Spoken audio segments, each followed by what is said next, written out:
ನಾವು ಪ್ರತಿ ವರ್ಷ ಟ್ಯಾಕ್ಸ್ ಕಟ್ಟೋದು ನಾವು ಈಗ ಗೊತ್ತಾಗ ನಮ್ಮ ಮಕ್ಕಳು ಹೆಂಗ್ ಅಡ್ಡಾಡ್ಬೇಕು ಹೆಂಗ ಓಡಾಡ್ಬೇಕು ನಾವು ಲೈಟ್ ಕಂಬ ನಾಲ್ಕು ಹಾಕ್ಸ್ಕೊಂಡು ಎಲ್ಲರೂ ಕೂಡ ಪಟ್ಟಿ ಹಾಕ್ಕೊಂಡು ಲೈಟ್ ಹಾಕೊಂಡಿವಿ. ತಾಳಿಕೋಟಿ ಪಟ್ಟಣದ 4ನೇ ವಾರ್ಡ್ನ ವ್ಯಾಪ್ತಿಯ ಕೆಇಬಿಯಿಂದ ಕಾಸ್ಕತೇಶ್ವರ ಮಠದ ಹೊಲಕ್ಕೆ ಹೊಂದಿಕೊಂಡ ರಸ್ತೆಯ ಬಸವನಗರದ ನಿವಾಸಿಗಳಿಗೆ ಮೂಲಭೂತ ಸೌಲಭ್ಯಗಳಾದ ಸುಸಜ್ಜಿತವಾದ ರಸ್ತೆ ಚರಂಡಿ ಹಾಗೂ ಸಮರ್ಪಕ ವಿದ್ಯುತ್ ಪೂರೈಕೆ ಇಲ್ಲದೆ ನಿವಾಸಿಗಳು ತೀವ್ರ ತೊಂದರೆಯನ್ನ ಅನುಭವಿಸುತ್ತಿದ್ದಾರೆ. ಬಡಾವಣೆಯಲ್ಲಿ ಮನೆ ಮನೆಗೆ ನಳ ಜೋಡಣೆ ಜೆಜೆಎಂ ಕಾಮಗಾರಿ ನಡೆಸಿದ್ದು ಪೈಪ್ಲೈನ್ಗಾಗಿ ರಸ್ತೆ ಆಗದಿರುವುದರಿಂದ ಎಲ್ಲೆಂದರಲ್ಲಿ ತಗ್ಗುದಿನ್ನಿಗಳು ನಿರ್ಮಾಣವಾಗಿ ಅದರಲ್ಲಿ ನೀರು ಸಂಗ್ರಹವಾಗಿ ರಸ್ತೆಗಳು ಕೆಸರಿನ ಗದ್ದೆಯಂತಾಗಿ 2 ಹೆಜ್ಜೆ ಮುಂದಿಡಲು ಸಾಧ್ಯವಾಗದಂತಹ ಪರಿಸ್ಥಿತಿ ನಿರ್ಮಾಣವಾಗಿರುವುದರಿಂದ ವೃದ್ಧರು, ಮಹಿಳೆಯರು ಹಾಗೂ ಶಾಲೆಗಳಿಗೆ ಹೋಗುವ ಮಕ್ಕಳು ತೀವ್ರ ತೊಂದರೆಯನ್ನ ಅನುಭವಿಸುತ್ತಿದ್ದಾರೆ. ಇದರ ಜೊತೆಗೆ ಟಿಎಲ್ಕೆ ಮಾರ್ಗದಿಂದ 400 ಮೀಟರ್ ರಸ್ತೆ ಕಾಮಗಾರಿ ಅರ್ಧಕ್ಕೆ ನಿಂತಿದ್ದು ಸುಸಜ್ಜಿತ ರಸ್ತೆ ನಿರ್ಮಾಣವಾಗದೆ ಸಾಕಷ್ಟು ತೊಂದರೆ ಅನುಭವಿಸುವಂತಾಗಿದ್ದು ಈ ಕುರಿತು ಪುರಸಭೆ ಅಧಿಕಾರಿಗಳಿಗೆ ಲಿಖಿತ ಮನವಿಯನ್ನ 2024ರ ಮಾರ್ಚ್ ತಿಂಗಳಲ್ಲಿ ಕೊಟ್ಟರೂ ಸಹ ಯಾವ ಪ್ರಯೋಜನವೂ ಆಗಿಲ್ಲ. ನಮ್ಮ ಗೋಳು ಯಾರು ಕೇಳುವವರೂ ಇಲ್ಲ. ನಮ್ಮ ಸಮಸ್ಯೆಗಳನ್ನು ಬಗೆಹರಿಸದಿದ್ದರೆ ನಾವು ಟ್ಯಾಕ್ಸ್ ಕಟ್ಟುವುದಿಲ್ಲ, ಮತದಾನ ಮಾಡುವುದಿಲ್ಲ ಮತ್ತು ಉಗ್ರ ಹೋರಾಟ ಮಾಡುವ ಎಚ್ಚರಿಕೆಯನ್ನ ನೀಡಿದ್ದಾರೆ. ಈ ರೋಡು ಒಂದು ರೋಡ್ ರಿಪೇರಿ ಮಾಡಿಲ್ಲ, ಚರಂಡಿ ಇಲ್ಲ, ನೀರು ಬರಂಗಿಲ್ಲ, ಲೈಟಿನ ವ್ಯವಸ್ಥೆ ಇಲ್ಲ. ನಾವು ಪ್ರತಿ ವರ್ಷನೂ ಟ್ಯಾಕ್ಸ್ ಕಟ್ತಾ ಇದ್ದೀವಿ. ನಾವು ಇನ್ಮ್ಯಾಗ ಗೌರ್ಮೆಂಟ್ಗೆ ಯಾವುದೇ ಟ್ಯಾಕ್ಸ್ ಕಟ್ಟಲ್ಲ. ಏನಂದ್ರೆ ನಮ್ಗೆ ಯಾವುದೂ ಅನುಕೂಲ ಇಲ್ಲ. ಈ ವಾರ್ಡಿಗೆ 4ನೇ ವಾರ್ಡಿದು, ಈ ವಾರ್ಡಿಗೆ ಯಾರು ದಿಕ್ಕನೇ ಇಲ್ಲ. ಈ 4 ವಾರ್ಡ್ ಮೆಂಬರ್ಗೆ ಯಾವ್ದು ಅಸ್ತವ್ಯಸ್ತ ಆಗೈತೆ ಅಂತ ಒಬ್ನು ಮೆಂಬರ್ನು ಬಂದು ಕೇಳಿಲ್ಲ, ಯಾವನು ಕೇಳಿಲ್ಲ. ನಾವು ಇನ್ನೆಷ್ಟು ಟ್ಯಾಕ್ಸ್ ಕಟ್ಟಲ್ಲ, ಯಾವ್ದು ಇಲೆಕ್ಷನ್ ನಾವು ವೋಟ್ ಹಾಕಲ್ಲ. ಯಾವ ಅಧಿಕಾರಿಗಳು ಬಂದು ಹೋಗಿದ್ದಾರೆ? ಮುನ್ಸಿಪಲ್ ಪುರಸಭೆ ಯಾವ ಅಧಿಕಾರಿಗಳು ಬಂದು ಹೋಗಿದ್ದಾರೆ?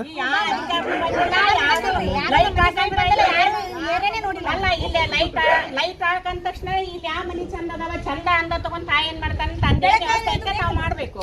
ನಾವು ಪ್ರತಿ ವರ್ಷ ಟ್ಯಾಕ್ಸ್ ಕಟ್ಟೋದು ನಾವು ಈಗ ಗೊತ್ತಾಗ ನಮ್ಮ ಮಕ್ಕಳು ಹೆಂಗ್ ಅಡ್ಡಾಡ್ಬೇಕು ಹೆಂಗ ಓಡಾಡ್ಬೇಕು. ಮಳೆ ಬಂದ್ರೆ ನಿಮ್ಗೆ ಅಸ್ವಸ್ಥ ಆಗುತ್ತೆ. ಮಕ್ಕಳಿಗೆ ಶಾಲಿ ಕಳ್ಸಕ್ ಹೋಗ್ಬೇಕಾದ್ರೂ ತೊಂದರೆ ನಮ್ಗೆ ಆಗತ್ತಾ ಇಲ್ಲ. ಏನೇನು ಹೆಚ್ಚು ಕಡಿಮೆ ಆದ್ರೆ ಜೀವಪ್ಪ ಹೋದ್ರೆ ನಿಮ್ದೇ ಜವಾಬ್ದಾರಿ. ನೀವು ಪುರಸಭೆ ಏನು ಕಂಪ್ಲೇಂಟ್ ಕೊಟ್ಟಿದ್ದೀರಾ? ಆಮೇಲೆ ಮುನ್ಸಿಪಾಲಿಟಿ ಕಸದ ಗಾಡಿಯವನು ವ್ಯವಸ್ಥಿತವಾಗಿ ಬಂದಿಲ್ಲ. ಲೈನು ಬೇಕಾದಷ್ಟು ಮನಿ ಮುಂದಿನ ತನ ಗೇಟಿನ ತನೂ ಹಾಕೊಂಡಾರ. ದೊಡ್ಡವ್ರ ಮನಿ ಬಲ್ಲಿ ಅಟ್ಟ ಇದೈತೆ. ಇಲ್ಲಿ ಸಣ್ಣ ಪುಟ್ಟ ಮನಿಗೆ ಬಹಳ ಅಸ್ತವ್ಯಸ್ತ ಆಗೈತೆ. ಇಲ್ಲಿ ತಂದ ನಾವು ಟ್ಯಾಕ್ಸ್ ಕಟ್ಟಲ್ಲ. ಅಲ್ಲ ನೀವು ಒಂದು ಅಲ್ಲ ಹೇಳಿ, ನೀವು ಪುರಸಭೆ ಒಂದ್ಸಲ ಮನವಿ ಕೊಟ್ಟಿದ್ದೀರಾ ಏನಾದ್ರು? ಅಲ್ಲ, ಈ ಅವ್ಯವಸ್ಥೆ ಬಗ್ಗೆ ನೋಡ್ರಿ ಅಕ್ಕೋರ, ಈ ಅವ್ಯವಸ್ಥೆ ಬಗ್ಗೆ ನೀವು ಪುರಸಭೆಗೆ ಮನವಿ ಕೊಟ್ಟಿದ್ದೀರಾ? ಭೂಮಿ ಬೇಕಿಲ್ಲ, ಏರಿಯಾಕ ಒಂದ್ ಭೂಮಿ ಸನಕ್ಕಿಲ್ಲ, ಹೋಯ್ ತರಾಕ ಇಲ್ಲ, ಎಲ್ಲಾ ಕಡೆ ರೋಡ್ ಮಾಡ್ಯಾರ, ಎಲ್ಲಾ ಕಡೆ ಗಾರ್ಡನ್ ಇಲ್ಲಿದೇನು ಇಲ್ರಿ. ನೀರಿನ ವ್ಯವಸ್ಥೆ ಇಲ್ಲ, ಲೈಟಿನ ವ್ಯವಸ್ಥೆ ಇಲ್ಲ, ರೋಡಿನ ವ್ಯವಸ್ಥೆ ಇಲ್ಲ, ಒಂದು ಗುಮ್ಮಿ ಸದಕ್ಕೆ ಇಲ್ಲ. ಅಷ್ಟು ವ್ಯವಸ್ಥೆ ಎಲ್ಲ ಆಗ್ಬಿಟ್ಟೈತೆ. 20 ವರ್ಷ ಆಯ್ತು ನಾವು ಲೈಟಿನ ಕಂಬ 4 ಹಾಕ್ಸ್ಕೊಂಡು ಎಲ್ಲರೂ ಕೂಡ ಪಟ್ಟಿ ಹಾಕ್ಸ್ಕೊಂಡು ಲೈಟ್ ಹಾಕೊಂಡಿವಿ.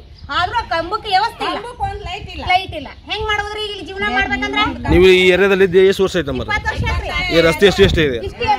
ರೋಡ್ ಆಗಿಲ್ರಿ. ನಮ್ಮ ಮನೆ ಮುಂದೆ ನಾವೇ ಮಾಡ್ಕೊಳ್ಳೋದು, ನಾವೇ ಇಟ್ಟು ಕಲ್ಲು ಹಾಕೋದು, ಮಣ್ಣು ಹಾಕೋದು ನಾವಿರೋದು. ಅಂದ್ರೆ ಹೆಂಗ್ ಮಾಡೋದು ವ್ಯವಸ್ಥೆ ಜೀವನ?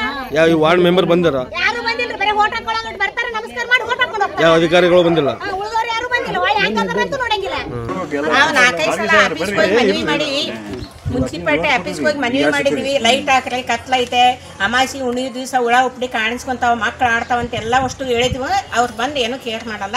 ಇಲ್ಲೆಲ್ಲ ಬಡವ್ರು ನೀರಂತೆ ತಮ್ಮ ಬೇಕಾದಲ್ಲಿ ತಮ್ಮ ವ್ಯವಸ್ಥೆ ಮಾಡ್ಕೊಂಡು ಎಲ್ಲ ಏರಿಯಾದಾಗೂ ಮನೆ ತನೂ ಮೆಟ್ಲು ತನೂ ಕಾಂಕ್ರೀಟ್ ಹಾಕೊಂಡಾರ.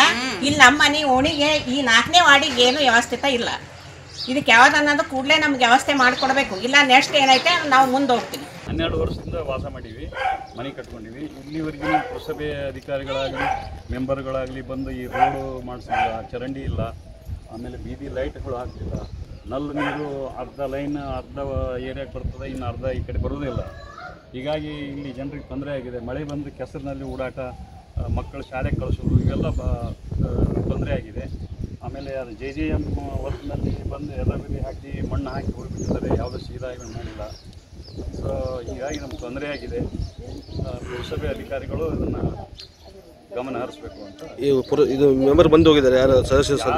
ಯಾವ ಮೆಂಬರು ಬಂದಿಲ್ಲ, ಆಫೀಸರ್ಗಳು ಬಂದಿಲ್ಲ. ನೀವೇನು ಮನವಿ ಕೊಟ್ಟಿದೆ ಸರ್? ಯಾವಾಗಲೂ ಕೊಟ್ಟು ಫೋನ್ ಮಾಡಿದ್ರಲ್ಲ ಒಳ್ಳೆ ಒಂದು ಉತ್ತರ ಇಲ್ಲ.